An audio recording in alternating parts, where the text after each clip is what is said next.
Now this type of fish here is an Acara, and it's from Lake Malawi in Africa. And there's all different species of Acara, which are commonly known as Peacock Cichlids.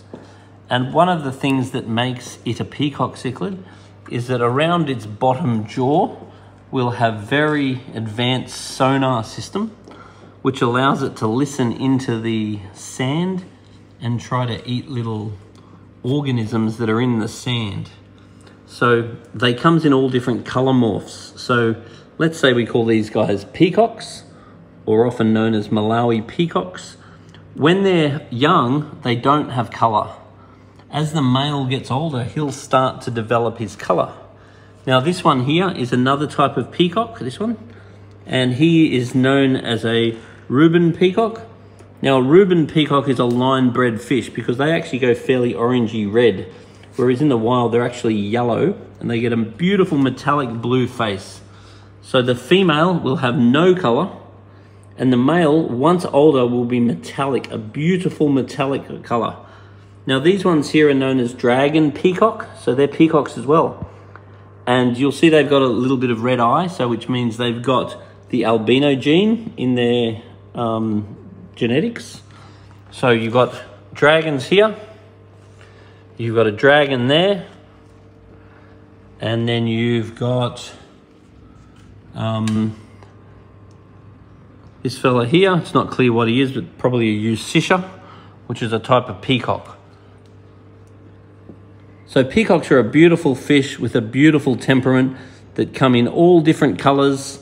They like a nice high pH, and they're mainly aggressive to each other. In general, they're not a very aggressive species of fish. Oh, there's a sunshine peacock as well. I just saw a yellow one go by. Oh, and there's a Mammalila peacock. So that's a peacock too. So this fella here is a peacock.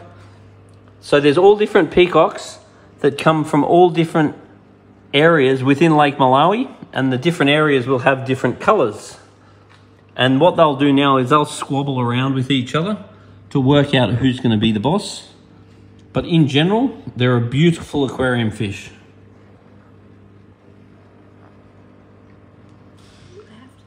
Now this fish here is called a silver dollar. Now if you look underneath this fish, you'll see like an orangey hook on his bottom anal fin. And that means he's a boy. If you see a very bright red pointy fin at the bottom, then it's a female. And there are all different types of silver dollar in the Matinus family. And they're a beautiful schooling fish. So this one is a striped silver dollar. And there are also spotted silver dollars and different types of silver dollars. They're quite closely related to the piranha, but they are not aggressive.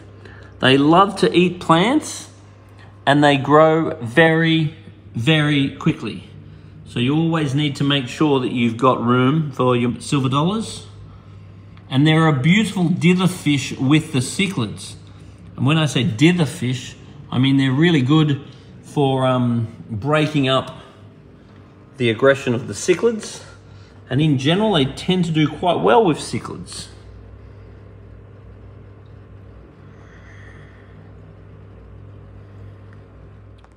So this one is a zebra obliquiden, most likely female, and that is from Lake Victoria in Africa. Very beautiful fish, very easy to keep. Tends to get along very well with most of your Malawi type cichlids, but can be quite aggressive to each other or similar Astatotilapia type fish. So they're really one of those fish where you want to get a group of them, or just have an individual. An individual floating around like a tank like this will normally not cause any trouble, whereas if you go get two, they're very easy to breed and can be a little bit aggressive, predominantly to each other. So this little fella here is a Siamese alligator, sometimes known as a flying fox. They do beautifully in a little group, and they're super good for eating blackbeard algae. So blackbeard algae can be a real pain in the neck. and they're wonderful for eating the blackbeard algae. So they're a great fish to add to a cichlid tank. I'm not going to say they always work, but they typically do work, and their cleaning ability sort of makes them a must-have fish. So these are Labidochromis coeruleus, or electric yellow cichlids. They're a beautiful, brightly coloured mbuna, normally an insectivore. They're a little bit more timid of the cichlids. So if you are going to have them, it's good to establish them early and make sure there's plenty of hidey holes for them, because they're a little bit shy and they're not as tough as some of the other species of cichlid. And they really do well in a group. So they're one of those fish that if you're going to have in a cichlid tank, having a 6-pack of them will certainly add a little bit of unity to the colour spectrum of the tank. A little bit shy, but really worth having. And if you look at these fish, they've got a jet black dorsal fin on the top, and then if they've got jet black underneath, then that's a male. If they're jet black on top and they're light underneath, or lighter than the top, then it will be a female, and when they're young, they will all present as females. So this fella here is a kadanga, which is a type of Acara, Lake Malawi cichlids, more of a mid-dwelling cichlid. A full-grown male is an absolutely beautifully coloured fish. The female will be the same shape, but with basically no colour. And they get nice and big. They get a little bit bigger than some of the other species of African cichlid. An individual in a nice busy tank like this will always look awesome. Now we've got a couple of sharks here. These are rainbow sharks, and they're having a little bit of a squabble right now. So these fish are sort of safer kept on their own. Probably if I knew there was one in here, I probably wouldn't have brought the second one. But this is a nice big tank, so hopefully they can sort each other out. But they have a lovely temperament in general, particularly if they're going into a tank like a cichlid tank. They are a bit of a hit or miss fish for a cichlid tank. If you add them to the cichlids while the cichlids are young, they can very well be okay. If you add them to the cichlids while the cichlids are big, you may find the cichlids a little bit aggressive for them. So that's where a bit of trial and error comes into it. But if they're not hurting each other and they're just wrestling, that's fine. But if you do get frustrated with them having a go at each other and chasing each other around, you've basically got two main options. One is just get rid of one of them, or the other option is get more of them. Because as with the aggression of most fish, if you add more fish, then the aggression will calm down.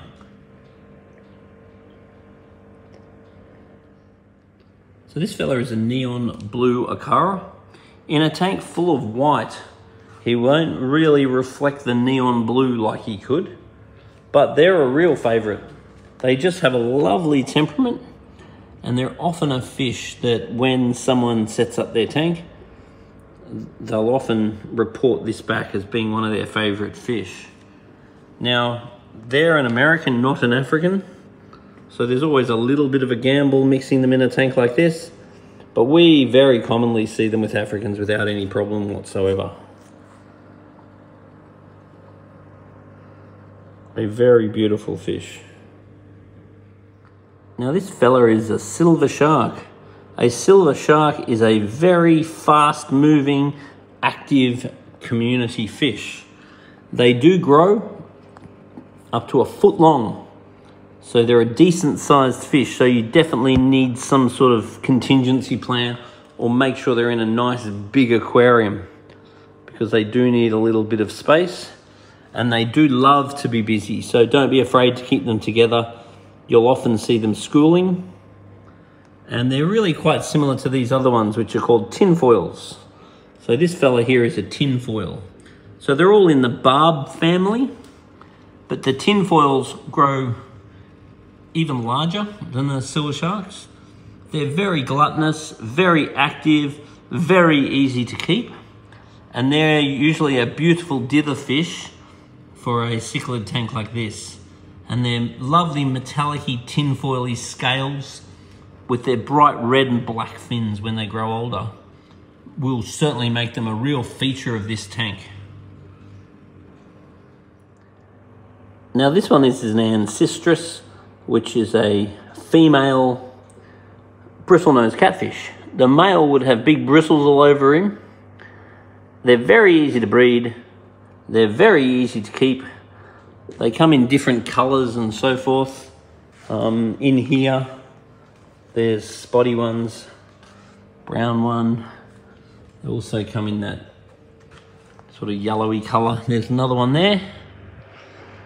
But they're sort of a must-have fish because of how good they are at cleaning algae. So they've got this beautiful sucker mouth that they'll cruise around and suck all the algae. And they come out predominantly at night time and keep the tank nice and clean.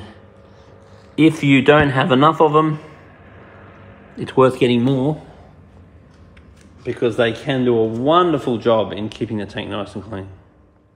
So the water quality in this tank is very good. The pH is nice and alkaline.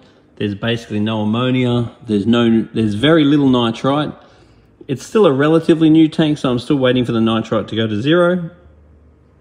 There's almost no nitrate. The KH is about 9 or 10, and the GH is about 10. So I'm very happy with the water quality in this aquarium. So fish keeping is all about water quality and nutrients. The food that I like to feed is Danichi and probiotics from New Life Spectrum. I think Danichi is amazing for the color of the fish, and I will mix that with your probiotics from New Life Spectrum. And the reason why I love the probiotics from New Life Spectrum is that the bacteria in the food is very good for the fish's digestion, but ultimately when the fish poo, the bacteria in the poo eats the poo. So I find it really helps to keep the tank nice and clean. Now, when installing aquariums into nursing homes or childcare centres, a really great idea is to insist on getting a lock. This very simple thing can stop can stop fish from being overfed and keep your fish nice and safe. So locking hoods if need be, and locking cabinets can sometimes be a good way of keeping your fish nice and safe.